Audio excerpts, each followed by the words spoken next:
Good evening, dear televiewers. You're welcome to the 6 p.m. edition of the 6 p.m. newscast here on DBS Television with me, Ekokobere Mikara. We'll begin with our top stories. Tonight, shock and confusion in Yaoundé as disturbing claims of so-called sex theft grip the city. But is this real or rumor run wild? We will investigate a wave of fear spreading fast and what authorities are saying. And there is a major shift in Cameroon's financial future.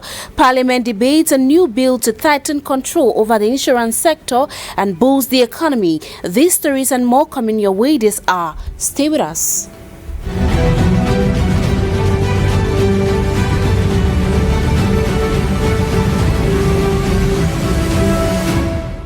We begin the 6 p.m. newscast right away as a wave of strange and disturbing allegations have gripped the city of Yaoundé. Claims of sex theft, but is this a real phenomenon or simply a dangerous myth causing public unrest? Ashley Johnson investigated. It all began on May 14, 2025, when a man in Yaoundé accused another of stealing his sex organ.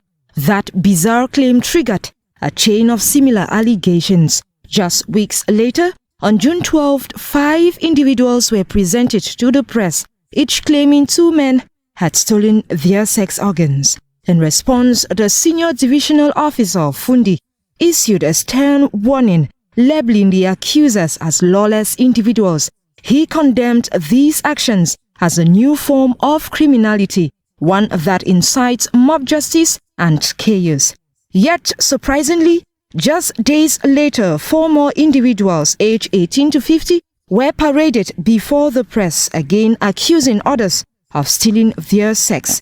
Despite clear evidence to the contrary, these claims persist. Authorities insist sex theft is a myth. What is real, however, is the danger of false accusations and public unrest. All the accusations are lies because after the medical tests carried on the victim, we noticed the sex organ is intact. So we want to assure the population it's all a lie and a myth people are doing to create disorder in Yaoundé. As investigations continue, officials are calling on citizens to remain vigilant and to denounce misinformation before it turns to violence. And away from that, we now talk something else as it is. A silent battle fought in blood, a disease that twists lives in pain, but also reveals unimaginable strength. Today, June 19, 2025, the world pauses to recognize the resilience of millions living with sickle cell disease around the world. Ashley Johnson once more.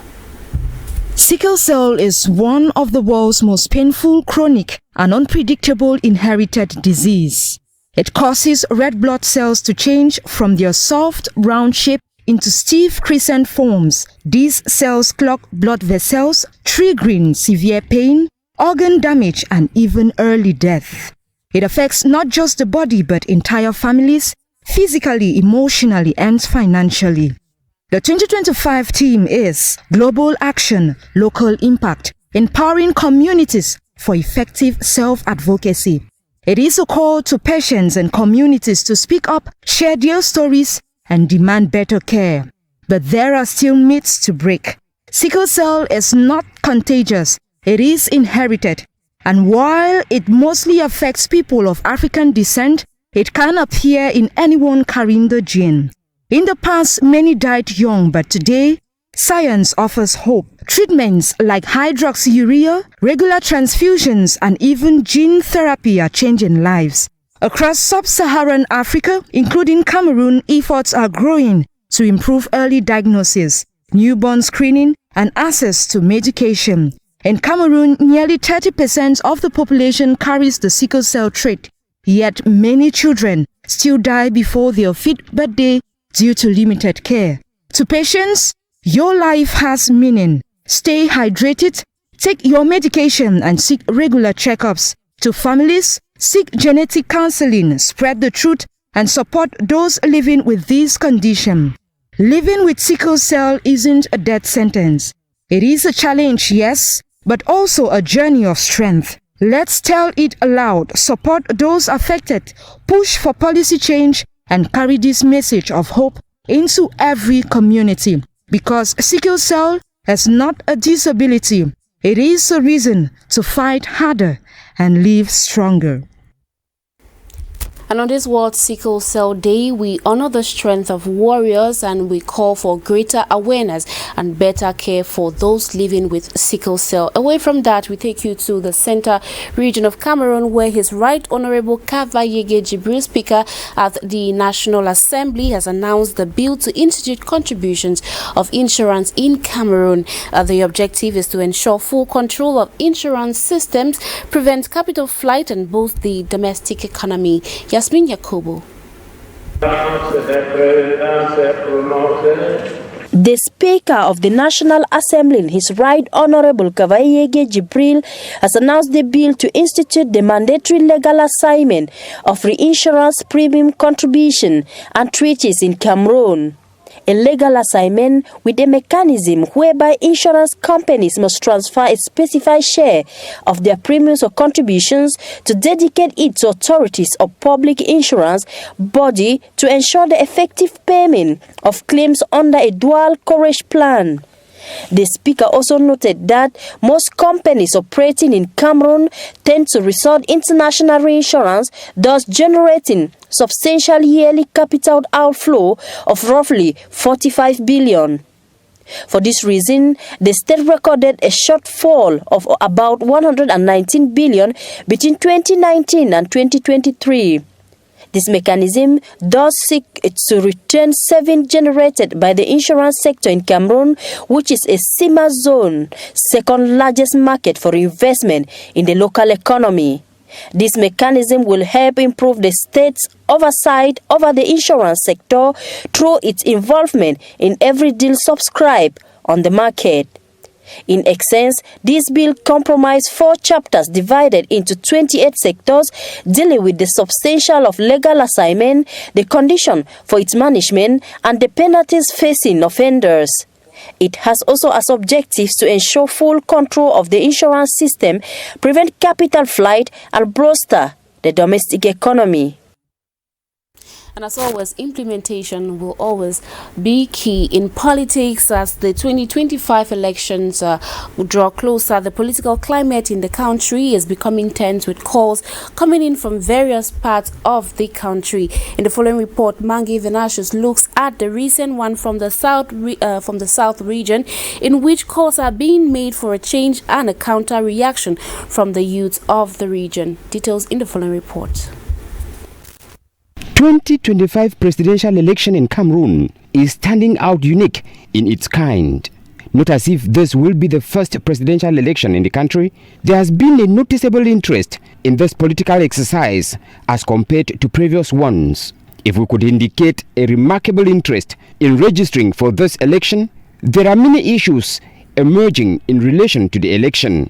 The recent one is a 4-paged declaration apparently addressed to sons and daughters of the South region, circulating on social media. According to the document, signatories from the South are calling on their brothers and sisters to take their destiny into their hands and work for a change in the country come 2025. Barely 24 hours, another document appears on social media, still from the South region, purportedly produced by youths from Jom, Oveng and Mintom subdivisions, expressing their indignation following the circulation of the first document by a group of unknown individuals who present themselves as elite of the South region. These youths condemned the act as an irresponsible one aimed at compromising peace and stability Cameroon enjoys. At a time our nation is in need of cohesion, responsibility and mutual respect, these youths called for patriotism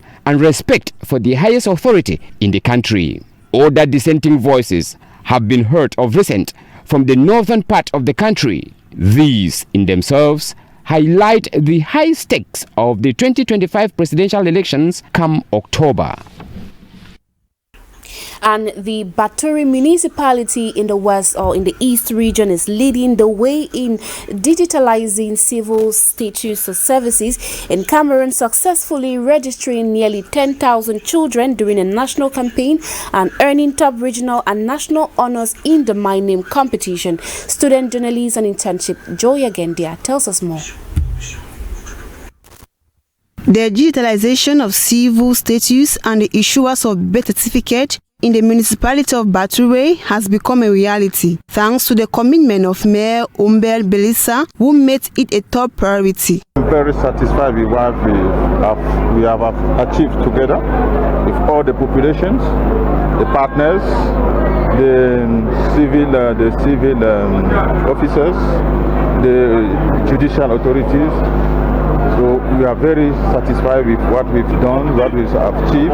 Now we have to consolidate it. As part of the My Name competition organized under the Plan NA, Baturi stood out by taking the first position at the regional level and fifth at the national level. This recognition came with a certificate, a check of 10 million francs CFA, and a motorized tricycle awarded during a ceremony attended by the second deputy mayor of Kadei and officials from the National Civil Status Office. And also we have to follow, to continue with our program.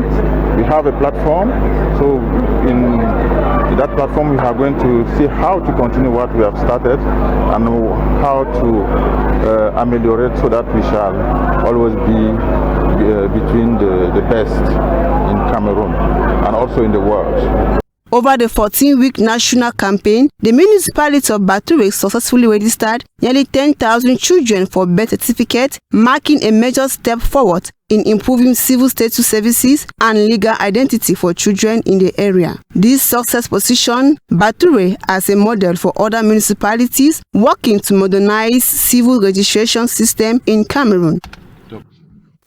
And Monatale is a town in the central region of Cameroon composed by many villages.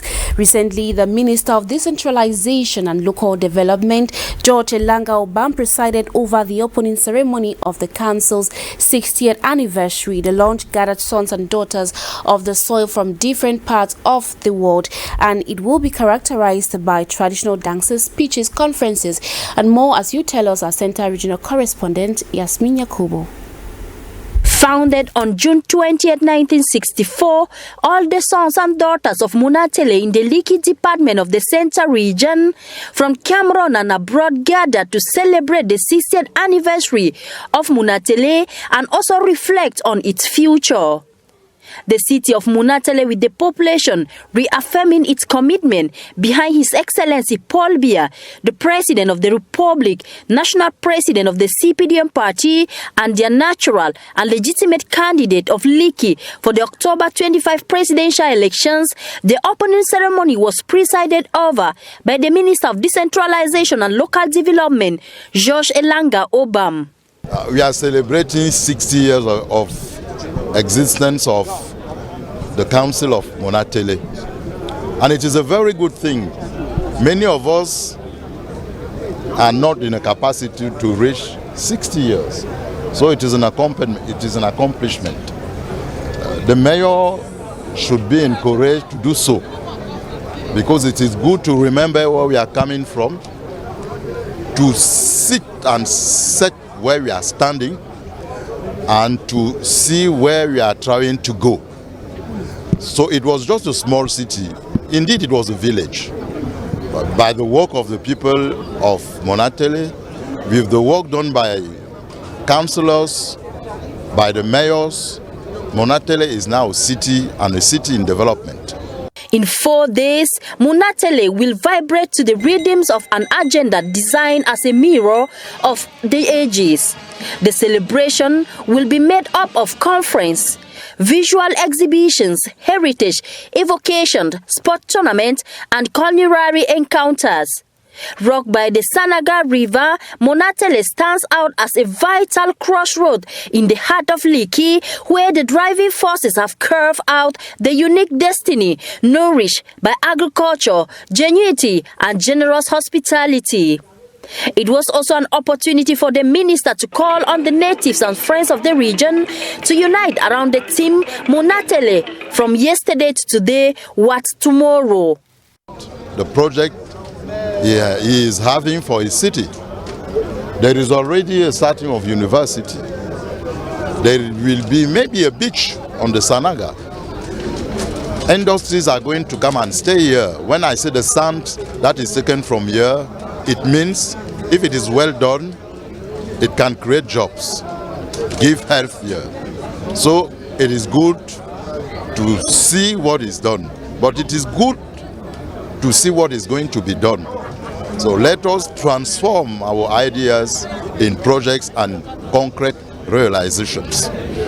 In the spirit of convergence, the 9 communes of the department join forces to make the anniversary a memorable milestone by organizing different dance groups, ancient stories, and also everyday gesture that express the diverse richness of their living together. In culture, the Bambui people of the northwest region of Cameroon have expressed gratitude for the safe journey of their ruler, Fonanangfo Mambo III, from the UK. The sons and daughters gathered today at the Douala International Airport to welcome their ruler back home. Mange Venashus was there and now brings us report for the 6 p.m. It was a landmark visit to the United Kingdom by His Royal Majesty Fonanangfo Mambo III of Bambui Village, Tuba subdivision of Mizam division in the northwest region, as his subjects turned out in numbers to give him a befitting welcome at the Douala International Airport Thursday, June 19th, 2025. A visit overseas with a precise agenda for His Majesty. Important thing was meeting my people, bringing them together, and even the other villages, they assembled to meet with me, and we talked all about development back in the village. As a father of the entire village, the interest of his people and their well-being was top on the discussion table. We need to work on our water, the water system first. We need to see what we can do about the school. Our children have not been going to school, so we needed them to support us in any way possible so that our children can go back to school. We have also a museum project in the palace. We have a multimedia project in the palace, and in fact many others. With Bambui, like other villages in the crisis-hit region of the northwest region, the FON could not downplay the return of peace, as well as reiterating living together as Cameroonians. And of course, not living out peace. The Nso community came, the Bali community came, the Com community came, and it was very hectic. All these things we were discussing together. That is the message the FON left in the United Kingdom. They're living in unity, and I pressed that they should remain as such, because that is what we want. They should act as one. With the Dong dance at the foot of the airport, celebrating the return of their father as a beacon of hope for their village. I feel so impressed receiving the paramount FON of Bambui here at the Douala International Airport. It gives us a feeling of hope and a lot of achievement in the near future. As a people away from home, the FON's representative in Douala exhorted his fellow countrymen to uphold their spirit of unity. The message is unity. We live as children of one motherland. We together see how we develop ourselves and then develop the village. That is our priority. Upon arrival, the FON bestowed his blessings on them and appreciated them for the warm welcome. And in sports, reactions from Cameroonians have been pouring in since the suspension of Jeremy Njitap by Fecafoot. It should be noted that Jeremy Soren Njitap is a celebrated former player of the Indomitable Lions and the current president of the National Union of Cameroonian Footballers. Details with Rugiato Buba. Jeremy Soren Njitap, a celebrated former player for the Indomitable Lions and the current president of the National Syndicate of Cameroonian Footballers, SINAFOC, has been suspended from all football-related activities in the country for 5 years and has been fined 10 million francs CFA. This decision comes alongside the suspension of Daniel Blaise Ngos. The Secretary General has detailed in a communique released on May 28 and published on June 18, 2025. The news has sparked widespread reactions from various media outlets, including Mutation, Le Jour, the National Post and the Guardian Post newspapers, as well as from sport channels and the public at large. The backlash against Njitap's suspension has been significant. Notably, Moussa Njoya criticized him for allegedly forcing Denis Onana out of SINAFOC for not supporting Samuel Eto'o during the 2021 elections. Njoya's comment highlights a broader concern regarding the implications of Njitap's actions, suggesting that the monsters we create in our pursuit of power may ultimately consume us. Mbalame Kongo added that the Fecafoot Code of Ethics is limited to national jurisdiction and cannot extend to international competitions like the African Cup of Nations, which is governed by the African Football Confederation. This sentiment was echoed by Jean-Claude Mbede, who reminded the public that Cameroon's football legacy was built on the contributions of many, not just Eto'o. Supporters of Njitap, including Jean Crépin Yamsi, have strongly condemned the suspension, labeling him a legend akin to Samuel Eto'o. They argue that such punitive measures against prominent figures in football reflect deeper issues within the sports governance in the country. Seafood's Facebook post further emphasized that if Fecafoot can suspend a double African champion for merely entering the Lions locker room, then there are serious concerns about the state of football in the country. The ongoing debate highlights the complexities and challenges facing Cameroon's football community as it grapples with leadership, ethics and legacy. Roundup page: protests in Kenya are likely to intensify in the coming days as public anger mounts over recent incidents of police brutality and unfulfilled demands for accountability. And in the Middle East, an Iranian missile hit a busy residential and commercial area, causing lots of damages. Rugiato Buba is our lady on the beats. Protests in Kenya are expected to rise sharply due to mounting public anger over public brutality and unmet demands for accountability. Political analyst Professor Herman Manyora highlights widespread dissatisfaction with the leniency shown towards senior police officers involved in recent abuses, particularly following the controversial death of blogger Albert Ojwang in police custody. This incident has reignited violent demonstrations, especially in Nairobi, exacerbating tensions. As the anniversary of last year's protest approaches, public frustration mounts, increasing pressure on the government to implement meaningful reforms. Meanwhile, tensions in the Middle East have escalated dramatically following an Iranian missile strike on a busy residential and commercial area near Tel Aviv, which caused significant damage, and another missile hitting a main hospital in southern Israel, injuring around 40 people. In retaliation, Israel's defense minister pledged to intensify attacks against Iran targeting civilian structures. Tehran maintains that its primary goal was an Israeli military site. Following these events, Israel launched strikes on Iran's Arak heavy water reactor, with Iranian officials claiming there is no radiation danger. This surge in conflict follows a wave of Israeli airstrikes against Iranian military positions initiated last Friday, intensifying the situation amid ongoing discussions in the United States about potential involvement. Ladies and gentlemen, and that is where we'll leave you for tonight, but that is not the end for information here at TBS Television. As at 7:45 p.m. you have the news in the French language with Ludovic Andre Malagal, and have a good night.